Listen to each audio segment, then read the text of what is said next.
سورہ کوثر کا یہ وظیفہ بڑی مشکل سے ملا ہے۔ 200 ارب بھی مانگو تو انشاءاللہ تعالی ملیں گے۔ بسم اللہ الرحمن الرحیم۔ السلام علیکم ورحمۃ اللہ وبرکاتہ۔ محترم ناظرین اکرام، آج آپ کو سورہ کوثر کا ایک بہت ہی نایاب اور مجرب وظیفہ بتا رہے ہیں۔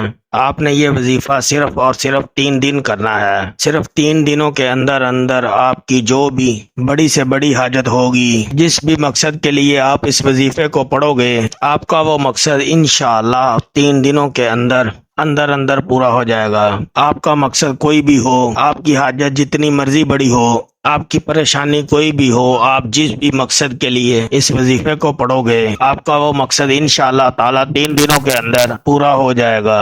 واضح کر دیں، آپ نے یہ وظیفہ صرف جمعرات، جمعہ اور ہفتے والے دن ہی کرنا ہے، یعنی جمعرات سے شروع کریں اور ہفتہ کو مکمل کر لیں۔ آپ نے 3 دن یہ وظیفہ کرنا ہے۔ انشاءاللہ یہ وظیفہ کرنے سے آپ کی ہر جائز حاجات پوری ہوگی اور آپ کی بڑی سے بڑی پریشانی ختم ہو جائے گی۔ آپ چاہے یہ وظیفہ اپنی خود کی شادی کے لیے کر رہے ہیں یا پھر آپ کی بیٹیوں کی شادی نہیں ہو رہی، اس کے لیے کر رہے ہیں، انشاءاللہ تعالی آپ کو اس میں بھی کامیابی ملے گی۔ اگر آپ بے روزگار ہیں تو اس کے لیے بھی یہ وظیفہ کر سکتے ہیں۔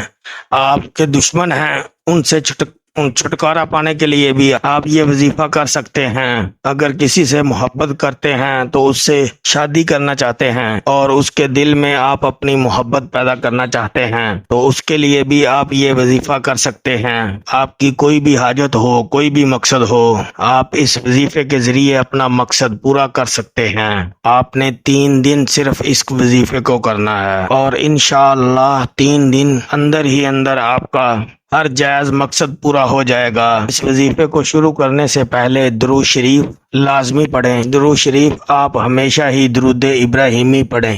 آپ نے وظیفہ کس طرح کرنا ہے، آپ نے سورہ کوثر پڑھنی ہے۔ تمام مسلمان اچھی طرح جانتے ہیں سورہ کوثر قرآن پاک کی سب سے چھوٹی سورت ہے۔ اس کی 3 آیتیں ہیں اور یہ قرآن پاک کے 30ویں پارے میں ہے۔ آپ کی کوئی بھی حاجت ہے، کوئی بھی مقصد ہے، لیکن شرط یہ ہے کہ وہ مقصد صرف جائز ہی ہونا چاہیے۔ اس کو ذہن میں رکھ کر آپ نے یہ وظیفہ کرنا ہے۔ وظیفہ کرتے وقت پورا دھیان آپ کا وظیفے پر ہی ہونا چاہیے، دل میں کوئی بھی وسوسہ نہ آئے۔ انشاءاللہ اس وظیفے کرنے کے بعد اللہ سے مانگی ہر دعا قبول ہوگی۔ آج کا وظیفہ خاص طور پر ان تمام بہنوں اور بھائیوں کے لیے ہے جو شدید پریشان ہیں، جو اکثر کہتے ہیں ہم مالی طور پر شدید پریشان ہیں، ہمارے رزق میں رکاوٹیں ہیں، ہمارے رزق میں مسئلے مسائل ہیں، اور کہتے ہیں کہ ہم جس کام میں بھی ہاتھ ڈالتے ہیں ہمیں تو صرف نقصان ہی ہوتا ہے، ہمیں تو ایسا لگتا ہے کہ ہمارا رزق بالکل بند ہو چکا ہے،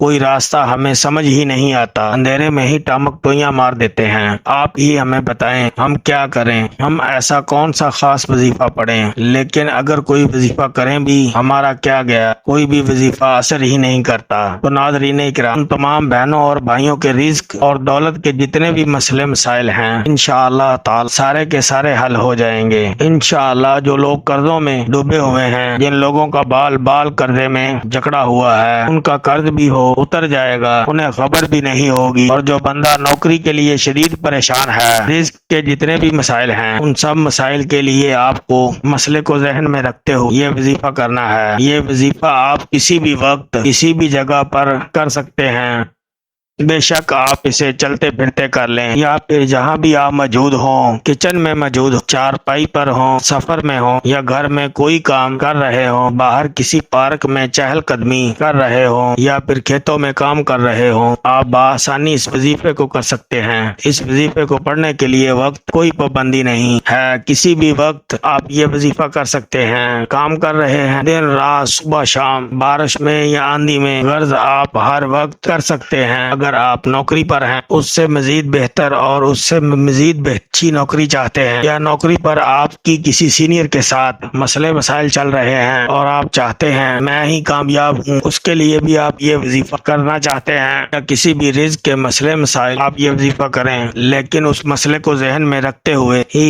یہ وظیفہ کریں۔ آپ کو اس عمل کو کرنے سے پہلے نیت لازمی رکھنی ہے، مجھے فلاں قسم کا کام ہے اور مجھے اتنی رقم مل جائے، انشاءاللہ تعالی اللہ پاک آپ کو اس سے کئی درجہ زیادہ عطا کر دیں گے۔ ناظرین کرام، اس وظیفے کے اتنے فائدے ہیں، کسی نے جب بھی یہ وظیفہ کیا اس کے فوائد اس کو اتنے ملے، اس نے پھر اپنی زندگی میں کبھی یہ وظیفہ چھوڑا ہی نہیں، اور پھر اس نے آنے والی ساری زندگی مستقل یہ وظیفہ کرنے کی عادت بنا لی، اور اب بھی وہ ان 3 دن لازمی یہ عمل کرتے ہیں۔ جب آپ لوگ سب سے پہلے یہ وظیفہ کرنے لگیں تو کوشش کریں اس وقت بھی باوضو ہو جائیں۔ وضو کرنے کے بعد آپ لوگ گھر میں موجود ہیں تو سکون سے ایک جگہ بیٹھ جائیں۔ کبھی بھی جلد بازی میں آپ کوئی بھی عمل یا وظیفہ بالکل بھی نہ کرنا، بلکہ مکمل سکون اور اطمینان کے ساتھ آپ لوگ کہیں بیٹھ جائیں۔ سب سے پہلے 7 مرتبہ درود پاک پڑھ لیں، لیکن یاد رکھیں آپ ہمیشہ درود ابراہیمی پڑھیں۔ میرے ساتھ بھی 1 مرتبہ درود ابراہیمی پڑھ لیں۔